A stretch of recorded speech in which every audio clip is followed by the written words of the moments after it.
ನಾವು ಬಂದೇವ ನಾಟಕವ ಆಡದಕ್ಕ, ನಾಟಕ ಆಡಿ ಜಾಗೃತಿಯ ಮೂಡಿಸೋದಕ್ಕ.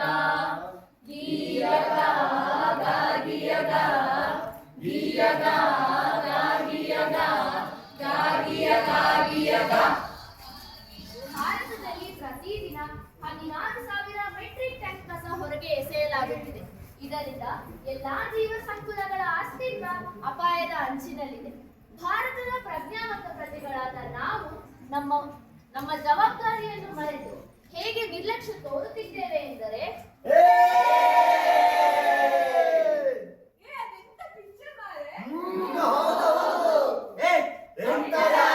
ಆ ಪಿಕ್ಚರ್ ಅಲ್ಲಿ ಹೀರೋ ನಂತರನೇ ಸ್ಲಿಮ್ ಆಗಿರ್ಲಿಲ್ವಾ? ನಿನ್ಗೆಂತಾಯ್ತಪ್ಪ? ಅದು ಮತ್ತೆ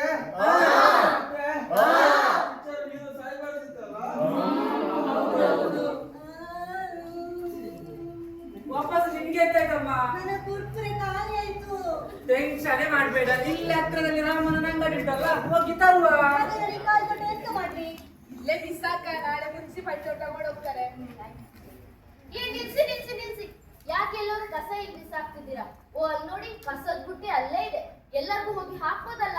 ಕಸದ ಬುಟ್ಟಿ ಅಲ್ಲಿದೆ, ನಾವು ಇಲ್ಲಿದ್ದೇವೆ. ಯಾರು ಕಸ ತಗೊಂಡು ಅಲ್ಲಿ ಹಾಕ್ತಾರೆ? ಇಲ್ಲಿ ಹಾಕ್ರ.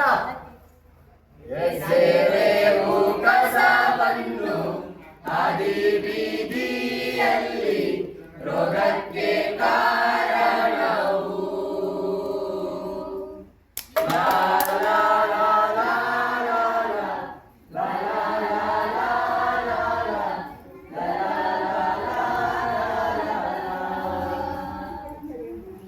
ಮನುಷ್ಯನ ಒಂದು ಸರ್ವೇ ಸಾಮಾನ್ಯ ಬುದ್ಧಿ ಎಂದರೆ ತಾನು ಮಾಡಿದ ತಪ್ಪನ್ನು ಇನ್ನೊಬ್ಬರ ಮೇಲೆ ಹೇರುವುದು ಮತ್ತು ಆರೋಪಿಸುವುದು. ಮನುಷ್ಯ ತಾನು ಮಾಡಿದ ತಪ್ಪನ್ನು ಇನ್ನೊಬ್ಬರ ಮೇಲೆ ಹೇಗೆ ವರ್ತಿಸುತ್ತೇನೆಂದರೆ, ಧಿಕ್ಕಾರ ಧಿಕ್ಕಾರ ಧಿಕ್ಕಾರ ಧಿಕ್ಕಾರ.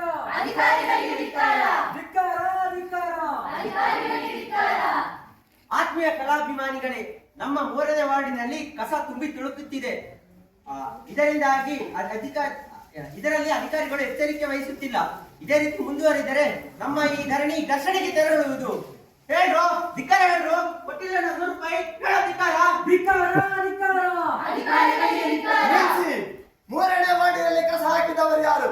ಅಧಿಕಾರಿಗಳೇ ಅಲ್ಲ, ನಾವು ನೀವೆಲ್ಲ. ಮತ್ತ್ಯಾಕೆ ಅಧಿಕಾರಿಗಳನ್ನು ಬೈತೀರಾ?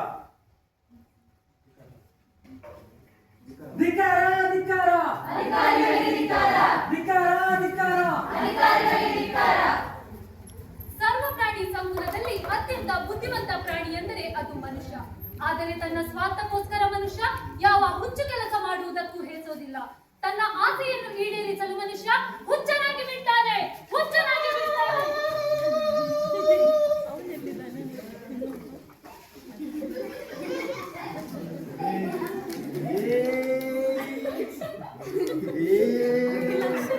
ಕ್ವಾಲಿಟಿನಿದೆ, ಮುಂದೆ ಕ್ಯಾನ್ಸರ್ ಬರುತ್ತೆ. ನೀನ್ ಸಾಯ್ತೀಯಾ?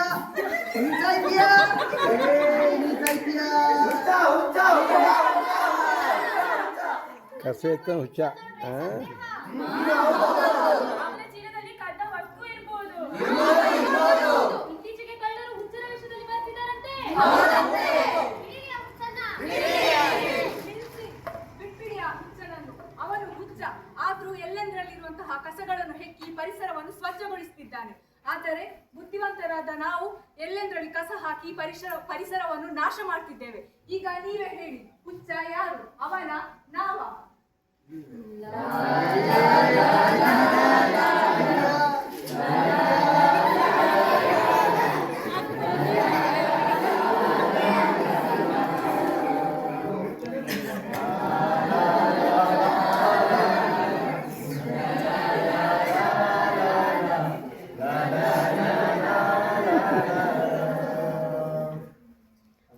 ಹಾಗಾದ್ರೆ ಈ ಸಮಸ್ಯೆಗಳಿಗೆಲ್ಲ ಪರಿಹಾರನೇ ಇಲ್ವಾ? ಇದೆ, ಯಾಕಿಲ್ಲ? ನಮ್ಮ ಮನೆಯಲ್ಲಿ ಉತ್ಪತ್ತಿಯಾದಂತಹ ತ್ಯಾಜ್ಯಗಳನ್ನು ನಾವು 3 ರೀತಿಯಾಗಿ ವಿಂಗಡಣೆ ಮಾಡೋದು. ಹೌದು, ಹಸಿ ತ್ಯಾಜ್ಯವಾಗಿ, ಒಣ ತ್ಯಾಜ್ಯವಾಗಿ, ಅಪಾಯಕಾರಿ ತ್ಯಾಜ್ಯವಾಗಿ. ನಮ್ಮ ಮನೆಯಲ್ಲಿ ಉತ್ಪತ್ತಿಯಾಗುವಂತಹ ತ್ಯಾಜ್ಯಗಳನ್ನು ನಾವೇ ವೈಯಕ್ತಿಕವಾಗಿ ಈ ರೀತಿ 3 ರೀತಿಯಾಗಿ ವಿಂಗಡಣೆ ಮಾಡಬಹುದು. ಹೌದು, ಹಸಿ ತ್ಯಾಜ್ಯ ಅಂತಂದ್ರೆ ಮನೆಯಲ್ಲಿ ಅನ್ನದ ಪದಾರ್ಥಗಳು, ಮೊಟ್ಟೆಯ ಸಿಪ್ಪೆ, ಮೀನಿನ ಮುಳ್ಳು ಹಾಗೂ ತರಕಾರಿಯ ಸಿಪ್ಪೆ ಇವು ಹಸಿ ತ್ಯಾಜ್ಯ. ಇದನ್ನು ನಾವು ಬೇರೆ ಚೀಲದಲ್ಲಿ ವಿಂಗಡಣೆ ಮಾಡಿಡಬೇಕು. ಒಣ ತ್ಯಾಜ್ಯ ಎಂದರೆ ಪ್ಲಾಸ್ಟಿಕ್, ತೆಂಗಿನ ಚಿಪ್ಪು, ಗಾಜು, ರಬ್ಬರ್ ಮುಂತಾದವುಗಳನ್ನು ಬೇರೆ ಚೀಲದಲ್ಲಿ ಸಂಗ್ರಹಣೆ ಮಾಡಿ. ಅಪಾಯಕಾರಿ ತ್ಯಾಜ್ಯ ಎಂದರೆ ಉಪಯೋಗಿಸಿದ ಡೈಪರ್, ಟಿಶ್ಯೂ, ಮಾತ್ರೆ, ಇಂಜೆಕ್ಷನ್, ಮಾತ್ರೆಯ ಬೇಗಡೆ ಇವುಗಳನ್ನು ಬೇರೆ ಬೇರೆಯಾಗಿ ವಿಂಗಡಿಸಿಡುವುದು. ಅಷ್ಟೇ ಅಲ್ಲದೆ ನಮ್ಮ ಮನೆಯಲ್ಲಿ ಉತ್ಪತ್ತಿಯಾಗುವಂತಹ ಹಸಿ ತ್ಯಾಜ್ಯಗಳನ್ನು ಅಂದರೆ ತಿನ್ನಲು ಉಳಿದಂತಹ ಅನ್ನ ಪದಾರ್ಥ, ಮೊಟ್ಟೆಯ ಸಿಪ್ಪೆ, ಮೀನಿನ ಮುಳ್ಳು, ಮಾಂಸದ ಮೂಳೆ ಇತ್ಯಾದಿಗಳನ್ನು ನಾವು ನಮ್ಮ ಮನೆಯಲ್ಲಿ ರಸಗೊಬ್ಬರವನ್ನು ತಯಾರಿಸಬಹುದು. ಅದು ಹೇಗೆಂದರೆ ಪೈಪ್ ಕಾಂಪೋಸ್ಟ್ ಮೂಲಕ. ಒಂದು ಪೈಪ್ ಅನ್ನು ನಾವು ಮನೆಯಲ್ಲಿ ಅಳವಡಿಕೆ ಮಾಡುವ ಮೂಲಕ ಅದಕ್ಕೆ ಬೆಲ್ಲ, ಸಗಣಿ ಇತ್ಯಾದಿಗಳನ್ನು ಅದಕ್ಕೆ ಹಾಕಿ ನಮ್ಮ ಮನೆಯಲ್ಲಿ ಉಳಿದಂತಹ ಹಸಿ ತ್ಯಾಜ್ಯಗಳನ್ನು ಅದರಲ್ಲಿ ಹಾಕಿ ಅದನ್ನು 1 ತಿಂಗಳ ಕಾಲ ಅದನ್ನು ಮುಚ್ಚಿಟ್ರೆ ನಮಗೆ ಒಂದು ಒಳ್ಳೆ ನಮ್ಮ ಮನೆಯಲ್ಲಿ ಉತ್ಪಾದಂತಹ ರಸಗೊಬ್ಬರವನ್ನು ತಯಾರಿಸಬಹುದು. ಈಗ ನಾವು ಮಾರುಕಟ್ಟೆಯಲ್ಲಿ ಸಿಗುವಂತಹ ರಾಸಾಯನಿಕ ಗೊಬ್ಬರವನ್ನು ಉಪಯೋಗಿಸುತ್ತಿರುವುದರಿಂದ ಅದು ನಾವು ವಿಷಯುಕ್ತವಾದಂತಹ ಆಹಾರವನ್ನು ನಾವು ಸೇವಿಸ್ತಾ ಇದ್ವಿ. ಈ ತರ ಪೈಪ್ ಕಾಂಪೋಸ್ಟ್ ಅನ್ನುವ ಕಲ್ಪನೆಯ ಮೂಲಕ ನಾವು ರಸಗೊಬ್ಬರವನ್ನು ತಯಾರಿಸಿದ್ರೆ ನಮ್ಮ ಮನೆಯಲ್ಲೇ ನಾವು ಅಂತಹ ರಸಗೊಬ್ಬರ ತಯಾರಿಸಿ ನಮ್ಮ ಮನೆಯಲ್ಲಿನ ಹೂತೋಟಗಳಿಗೆ, ಕೃಷಿಗಳಿಗೆ ಮುಂತಾದವುಗಳನ್ನು ಬಳಸಿ ನಾವು ಒಂದೊಳ್ಳೆಯ ಆಹಾರವನ್ನು ಸೇವಿಸಬಹುದು. ಹೀಗೆ ನಮ್ಮ ಮನೆಯಲ್ಲಿ ಉತ್ಪತ್ತಿಯಾಗುವ ತ್ಯಾಜ್ಯಗಳನ್ನು ಸರಿಯಾಗಿ ವಿಂಗಡಣೆ ಮಾಡಿ ವಿಲೇವಾರಿ ಮಾಡೋಣ. ಕಸಮುಕ್ತ ಗ್ರಾಮವನ್ನು ಕಟ್ಟೋಣ. ಕಸಮುಕ್ತ ರಾಜ್ಯವನ್ನು ಕಟ್ಟೋಣ. ಯುವಜನ ಮಿತ್ರರೇ, ಚಿತ್ತವಿಟ್ಟು ಕೇಳಿ. ಚಿತ್ತವಿಟ್ಟು ಕೇಳಿರಿ ಯುವಜನ ಮಿತ್ರರೇ, ಚಿತ್ತವಿಟ್ಟು ಕೇಳಿರಿ ಯುವಜನ ಮಿತ್ರರೇ, ಕಸ ವಿಲೇವಾರಿ ಮಾಡಬೇಕು ನಾವು, ಪರಿಸರ ರಕ್ಷಣೆ ಮಾಡಬೇಕು. ವಿಂಗಡಣೆ ವಿಲೇವಾರಿ ಸರಿಯಾಗಿ ಮಾಡಿ ನಾವು, ವಿಂಗಡಣೆ ವಿಲೇವಾರಿ ಸರಿಯಾಗಿ ಮಾಡಿ ನಾವು. ಕಸಮುಕ್ತ ದೇಶವನ್ನು ಕಟ್ಟಬೇಕು ಅಣ್ಣ, ಕಸಮುಕ್ತ ದೇಶವನ್ನು ಕಟ್ಟಬೇಕು. ಗೀಯಗ ಗೀಯಗ ಗೀಯಗ ಗೀಯಗ ಗೀಯಗ ಗೀಯಗ ಗೀಯಗ ಗೀಯಗ ಗೀಯಗ ಗೀಯಗ. ವಾಹ್